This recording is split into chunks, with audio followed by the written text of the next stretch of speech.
जय हिंद एवरीवन। ये वीडियो मैं बहुत भाइयों के कहने पर बना रहा हूँ। तो जितने लोग भी अग्निवीर की तैयारी कर रहे हो तो इस वीडियो को पूरा जरूर देखना। इस वीडियो से आप लोगों को काफ़ी ज़्यादा मदद मिलने वाली है।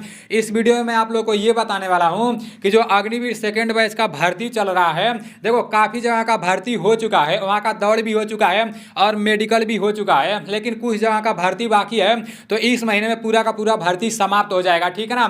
तो जितने लोग भी दौड़ पास कर चुके हैं, मेडिकल फिट हो चुके हैं, तो वो लोग एकदम पगला गए हैं फाइनल मेरिट लिस्ट को लेकर।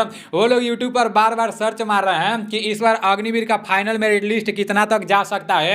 तो मेरे भाई मैं आप लोगों को पूरा का पूरा बात बता रहा हूँ, और जो भी बात बताने जा रहा हूँ ना, ऐसा नहीं कि मैं आप लोगों को अपने पास से बता रहा हूँ। आप सभी लोगों को ये बात अच्छी तरह से पता होगा कि मैं काफ़ी दिनों से इंडियन आर्मी का तैयारी करता हूँ, और इंडियन आर्मी भर्ती से रिलेटेड कोई भी न्यूज निकलता है, कोई भी छोटा से छोटा बात रहता है, तो उसको आप लोगों के सामने लाकर रख देता हूँ, पूरा का पूरा बात बता देता हूँ। तो मेरे बहुत सारे ऐसे दोस्त हैं जो इंडियन आर्मी का पेपर पास किए हैं, और मैं खुद इंडियन आर्मी का पेपर पास किया था और एक्सीलेंट दौड़ भी मारा था, एक्सीलेंट बीम भी मारा था, लेकिन लास्ट में आकर मैं छट गया।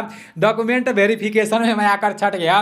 दुख तो बहुत ज़्यादा हुआ मेरे भाई, लेकिन मैं अपना दर्द किसको सुनाऊं यार।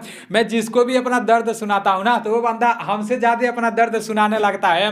तो इसलिए मतलब मैं खुद आर्मी का पेपर निकाला था, तो मुझे कुछ आइडिया है, वही सारी आइडिया मैं आप लोग के सामने रख रहा हूँ, ठीक है ना। वैसे यूट्यूब पर फाइनल मेरिट लिस्ट को लेकर काफ़ी सारे लोग वीडियो बना चुके हैं, और वो लोग वीडियो बनाए हैं ना, तो मैं देखा हूँ वीडियो में दूसरा बात, जैसे फाइनल मेरिट लिस्ट को लेकर तो कम ही बता रहे हैं, आपस में वो लोग एक दूसरे का बुराई कर रहे हैं कि वो है यूट्यूब पर वीडियो बना रहा है, वो है कि इतना फाइनल मेरिट लिस्ट जाएगा, इस तरह से बोल रहा है।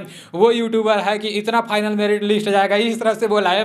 तो पहले यही बात बोला है, तो आप लोग पता नहीं ऐसा काहे कर रहे हो यार, ऐसा पता नहीं क्यों कर रहे हो मेरे भाई, ऐसा ना करो, ठीक है ना। आर्मी का दूसरा नाम है जुनून, और तीसरा नाम है पता है क्या, तालमेल, ठीक है ना। आपस में मिलजुल कर रहना, ये एक आर्मी कहलाता है, संगठन कहलाता है।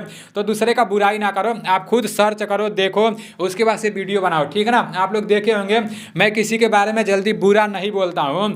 जब कोई बहुत ज़्यादा उपद्रव मचा देता है ना, बहुत ज़्यादा मतलब दूसरे के साथ गलत करने लगता है, तभी मैं उसके खिलाफ आवाज़ उठाता हूँ, वीडियो बनाता हूँ। तो आप लोग ऐसा ना करो, ठीक है ना। अब बात कर लेते हैं कि फाइनल मेरिट लिस्ट कितना तक जा सकता है। अभी देखो, जैसे मैं जब पेपर देने गया था ना, तो मैं 43 क्वेश्चन पर ट्रिक मारा था, ठीक है ना। 43 में से मेरा 35 को एकदम सही था, मतलब रीजनिंग का एकदम पूरा का पूरा सही था, बस एक गलती था, और मैथ का पूरा सही था, मैथ में भी एक गलती था।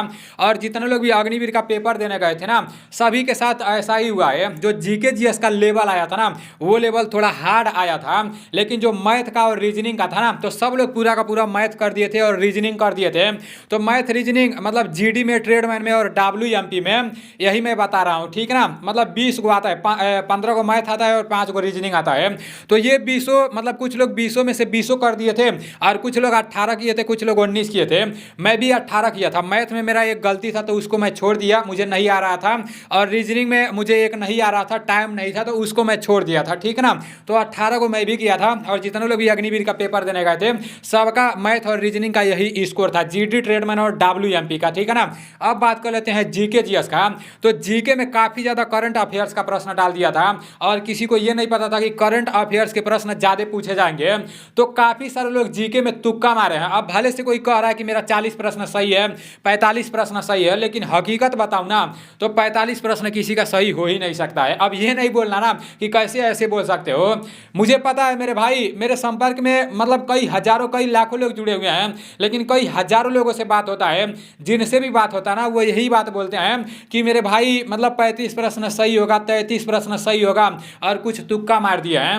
तो मिला जुला कर मैं आप सभी लोगों से यही कहना चाहता हूं कि मतलब 34 से 35 प्रश्न मतलब पूरा का पूरा सही होगा, ठीक है ना। चाहे कोई भी हो, भले से कितना भी बोल रहा है, लेकिन तुक्का मारने के लिए 45 प्रश्न तुक्का मार दिया सब, और मैं खुद 43 प्रश्न मार दिया था। कुछ लोग 50 में से 50 प्रश्न तुक्का मार दिया सब। जो लोग एक्सीलेंट दौड़ मारे हैं, ऐसा नहीं है कि वो लोग एक्सीलेंट बीमो मार दिया है। अब कुछ लोग बोलते हैं ना कि भाई वो बंदा तो एक्सीलेंट एक्सीलेंट दौड़ मार दिया है उसका तो सिलेक्शन वैसे हो जाएगा मेरे भाई। एक्सीलेंट दौड़ होने से 100 नंबर नहीं मिलता है, दौड़ के बाद बीम भी खिंचाया जाता है। अब कुछ लोग क्या कर रहे थे कि 10 को बीम नहीं मार पा रहे थे और हर बैच में बीम में लड़के छट रहे थे।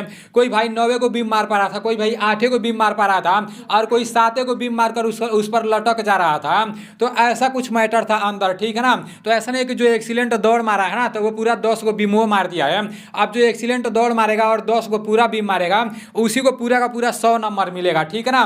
तो देखो जितने लोग भी एक्सीलेंट दौड़ मारे हैं और 10 को पूरा का पूरा बीम मारे हैं और 35 प्रश्न एकदम सही किए हैं, भले से कितना प्रश्न मतलब किए हैं लेकिन 35 प्रश्न एकदम सही है, तो उनका इंडियन आर्मी के फाइनल मेरिट लिस्ट में 100% नाम आएगा। आप लोग देख लेना, क्योंकि अगले बार भी ऐसा हुआ था। अगले बार तो ऐसा हुआ था ना, जैसे जो लोग गुड में दौड़ मारे थे और 35-36 प्रश्न सही किए थे उन लोगों के पास कोई एनसीसी का सर्टिफिकेट नहीं था, कोई स्पोर्ट्स का सर्टिफिकेट नहीं था और कोई पिताजी के रिलेशन का सर्टिफिकेट नहीं था, तभी उन लोग का फाइनल मेरिट लिस्ट में नाम आ गया था, ठीक है ना। अगली बार का मैं बता रहा हूं। तो इस बार वैकेंसी घटाया नहीं जाएगा, इस बार तो और वैकेंसी बढ़ाया जाएगा। और ये मैं अपने पास से नहीं बोल रहा हूं, मतलब ये जब इंडियन आर्मी के अंदर टीओडी लागू हुआ था, जब इंडियन आर्मी का नाम बदलकर अग्निवीर रखा गया था, तो उसी टाइम बोला गया था कि पहला साल जो भर्ती कराया जाएगा अग्निवीर का नाम, तो वो भर्ती थोड़ा मतलब कम लोगों को भर्ती किया जाएगा, ट्रायल के रूप में भर्ती कराया जाएगा। लेकिन सेकेंड बैच में जो अग्निवीर का भर्ती कराया जाएगा ना, तो उसमें मतलब ज़्यादा लड़कों को भर्ती कराया जाएगा, ज़्यादा लड़कों का सिलेक्शन होगा, ठीक है ना। ऐसा सरकार की तरफ से भी बोला गया था और सेना की तरफ से भी बोला गया था। तो इस बार भी 170 नंबर से अधिक बन जाएगा उनका इंडियन आर्मी के फाइनल मेरिट लिस्ट में 100% नाम आएगा। आप लोग देख लेना, ठीक है ना। और जिन लोगों के पास एनसीसी सी का सर्टिफिकेट रहेगा या एनसीसी बी का सर्टिफिकेट रहेगा तो उन लोगों का नाम तो आना ही आना है, क्योंकि जिन लोगों के पास एनसीसी सी का सर्टिफिकेट है ना वो लोग जी जान लगा के एक्सीलेंट दौड़ मारिए दिया है।